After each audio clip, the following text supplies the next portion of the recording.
कक्षा 10वीं के सभी विद्यार्थियों का बहुत बहुत स्वागत है। द्वितीय परीक्षा 2025 26 जून को आपका पेपर रहेगा सामाजिक विज्ञान का। तो हम यहाँ पर सामाजिक विज्ञान के वेरी मोस्ट इम्पोर्टेंट क्वेश्चन देखने वाले हैं। वीडियो को लास्ट तक देखिएगा, 1 से लेकर तो 23 तक देखिएगा। इन क्वेश्चनों को जल्दी से आप क्या कर लेंगे, लगा लेंगे। 23 क्वेश्चन यहाँ पर हम देखने वाले हैं, जो आप लोगों की द्वितीय परीक्षा सेकंड एग्ज़ाम के लिए मोस्ट इम्पोर्टेंट क्या होंगे। चलिए, तो हम बिना देर के स्टार्ट करते हैं। जितने भी ऐसे विद्यार्थी हैं जिन्होंने हमारे व्हाट्सएप ग्रुप, टेलीग्राम ग्रुप को ज्वाइन नहीं किया है, जल्दी से कर लीजिएगा। चैनल को सब्सक्राइब कर लीजिएगा, जिससे आने वाले वीडियो का नोटिफिकेशन सबसे पहले आपको मिल जाएगा।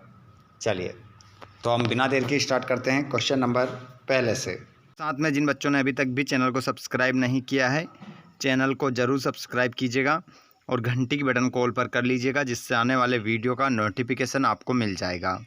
बच्चों, यहाँ पर आप देख सकते हैं, सबसे पहले आपको सही विकल्प मिलेगा। सही विकल्प चुनकर लिखना है, निम्न में से कौन सा राज्य हजीरा विजयपुर जगदीशपुर पाइपलाइन से नहीं जुड़ा है। तो यहाँ पर देखिए बच्चों, हजीरा विजयपुर जगदीशपुर पाइपलाइन से मध्य प्रदेश जुड़ा है, गुजरात जुड़ा है, उत्तर प्रदेश भी जुड़ा है, लेकिन आपका जो महाराष्ट्र है ये नहीं जुड़ा है। तो यही आपका आंसर होगा। आगे चलते हैं हम अगले क्वेश्चन की ओर। क्वेश्चन नंबर दूसरा है आपका, नेपोलियन का इटली पर हमला हुआ। तो नेपोलियन का जो इटली पर हमला हुआ था बच्चों, वो हुआ था 1797 में हुआ था। याद रखिएगा, भूल मत जाना। अगला क्वेश्चन है, गांधी इरविन समझौता हुआ था।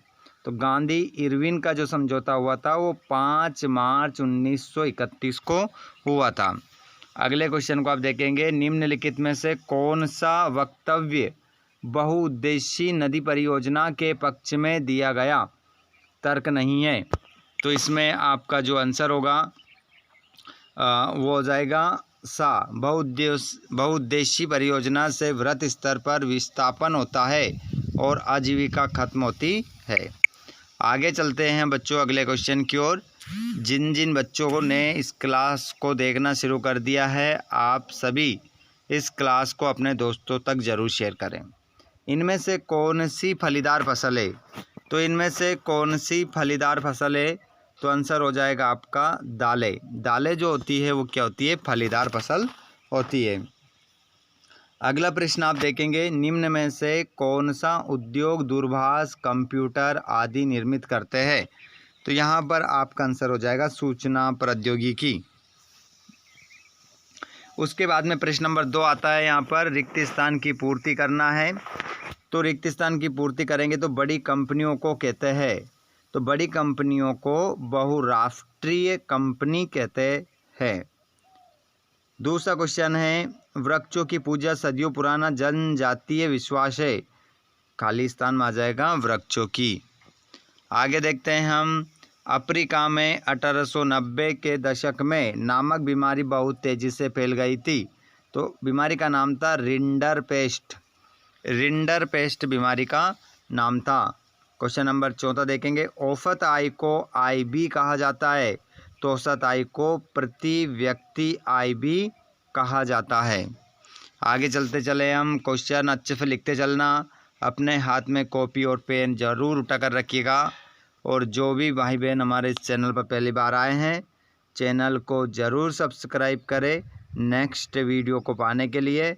और आप सभी इस क्लास को अपने दोस्तों को भी शेयर ज़रूर करें। देखिए बच्चों, 5वां क्वेश्चन, प्रश्न नंबर 5वां, तृतीयक क्षेत्र को बी कहा जाता है। तो तृतीयक क्षेत्र को सेवा क्षेत्र भी कहा जाता है। बैंक पर देने वाले ब्याज से ऋण पर अधिक ब्याज लेते हैं। तो यहाँ पर आपका आंसर हो जाएगा औपचारिक ऋण। औपचारिक ऋण आपका आंसर हो जाएगा। औपचारिक ऋण आपका सही उत्तर इसमें हो जाएगा। आगे हम चलते हैं और सही जोड़ी यहाँ पर मिलाते हैं। नेपोलियन की हार 1815 में हुई थी। और रोलेक्ट एक्ट कब आया? 1919 में आया। जेम्स वाट भाप का इंजन और संघ सूची प्रतिरक्षा, मोटर गाड़ी उद्योग गुरुग्राम और कृत्रिम पत्तन Chennai. Same to same English medium में जोड़ी आप ऐसी कैसी मिला लेंगे ऊपर देखकर। यहाँ पर ट्रू फॉल्स देखेंगे।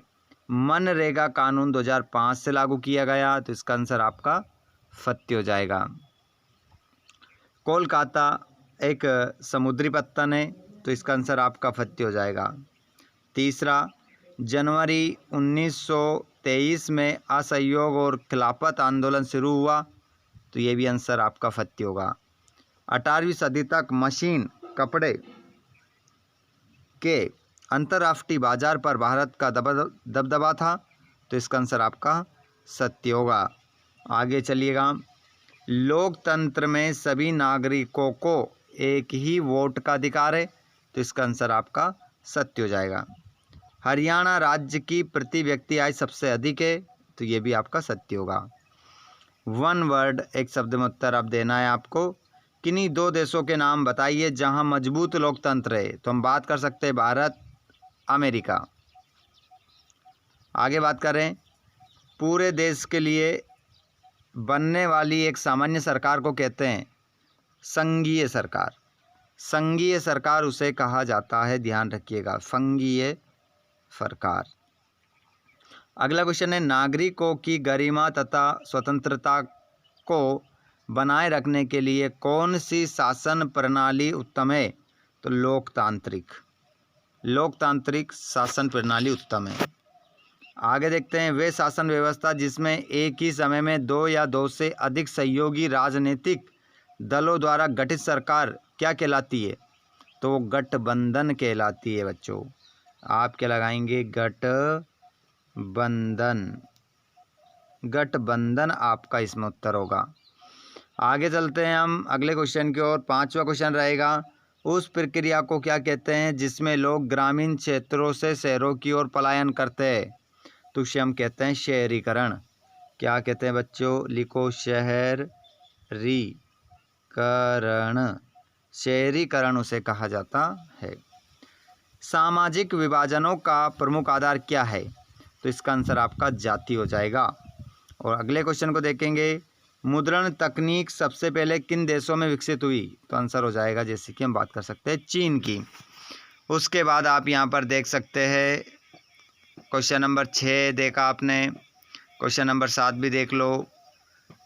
इन क्वेश्चनों को अच्छे से लगा लीजिए, नंबर पूरे में से पूरे चाहिए, तो इस क्लास को आप पूरा लगाएं और बहुत ही शानदार अपनी तैयारी को करें आप। मृदा अपरदन किसे कहते हैं? पूरा क्वेश्चन पेपर इंग्लिश मीडियम और हिंदी मीडियम में देख सकते हैं आप यहाँ पर। 17, 18,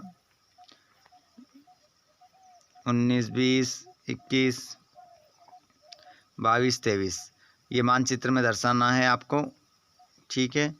तो इस प्रकार आपका पूरा पेपर यहाँ पर कंप्लीट हो जाता है। इनमें से अगर किसी भी प्रश्न का आंसर आपको चाहिए तो आपको मिल जाएगा। आप हमारे टेलीग्राम से जुड़ सकते हैं, लिंक डिस्क्रिप्शन में, और हमारे व्हाट्सएप ग्रुप से आप जुड़ सकते हैं, जहाँ पर लिंक डिस्क्रिप्शन में तुरंत आपको जो भी आंसर आप बोलेंगे व्हाट्सएप ग्रुप पर जुड़कर आप कमेंट कर सकते हैं, तो आपको तुरंत आंसर सेंड कर दिया जाएगा।